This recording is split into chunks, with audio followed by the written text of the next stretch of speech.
Marcel Gosselin. C'est bon. Vous faisiez quoi avant de vouloir être un député? Alors moi, j'ai enseigné la philosophie au Cégep pendant 33 ans.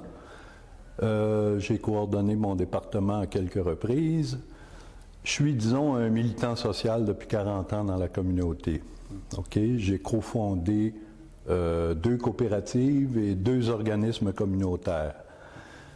Toujours habité par un sentiment qu'il faut défendre la justice sociale, la solidarité dans notre communauté. C'est ce qui m'anime depuis les tout débuts. Pourquoi est-ce qu'on devrait voter pour vous?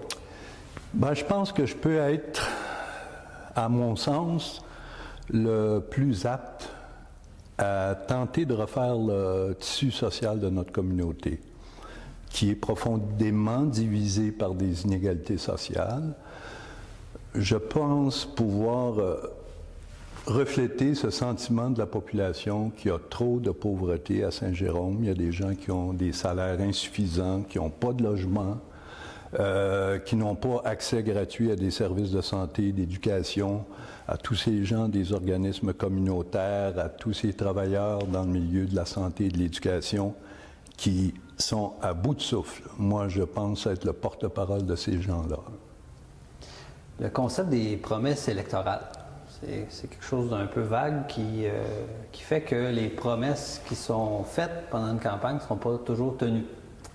Pourquoi est-ce qu'on devrait croire à vos promesses à vous? Ben, je pense que Québec solidaire est un parti jeune, de 10 ans, mais qui a toujours démontré une cohérence dans ses positions. Autant sur les questions sociales, environnementales, on n'a pas divergé de nos positions. Comme dans le cas présent, on revendique un 15$ l'heure minimum. Nous, on pense qu'au niveau du travail, c'est essentiel dans notre communauté, non seulement pour la dignité des travailleurs, mais on pense que c'est un outil fondamental pour une meilleure croissance économique de notre communauté si on relève les conditions de vie des plus démunis de notre société. Donc, c'est sûr qu'on n'a peut-être pas la prétention de former un gouvernement immédiatement, mais cette revendication-là, qui est de dire on en a assez des politiques d'austérité auxquelles on nous a habitués depuis 20 ans, il y a une autre manière de faire.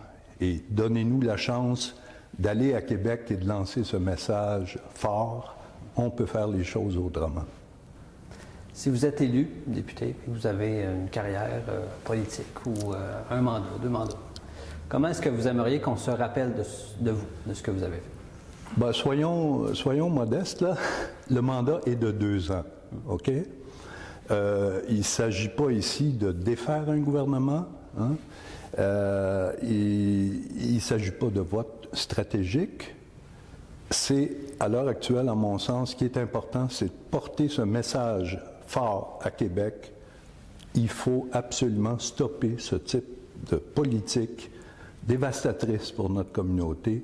Il faut insuffler un souffle de solidarité, un espoir dans notre communauté qu'il y a une manière de faire qui est complètement différente de ce à quoi on nous a habitués et tous les autres partis ont adopté ce type de politique d'austérité qu'on retrouve aux États-Unis avec M. Trump.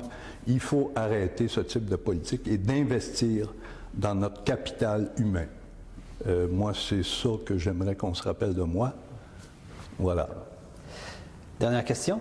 Qu'est-ce que vous faites en sortant d'ici? C'est quoi votre prochaine... Ah, ben là, mon cher ami, j'ai toutes sortes de... Je m'en vais à la rencontre du public. Et sur le terrain, c'est exactement ce que je viens de te dire. C'est ça que j'entends des gens, des mères monoparentales, des aînés qui n'ont pas de pension suffisante, des gens qui n'ont pas accès à un médecin de famille, qui attendent pour des opérations, des gens qui ont besoin de services à domicile. Moi, c'est ça que j'entends et je vais continuer cette semaine sur le terrain à rencontrer les gens et à leur dire qu'il y a une alternative possible aux politiques d'austérité, c'est celle de Québec solidaire. Merci beaucoup. Merci.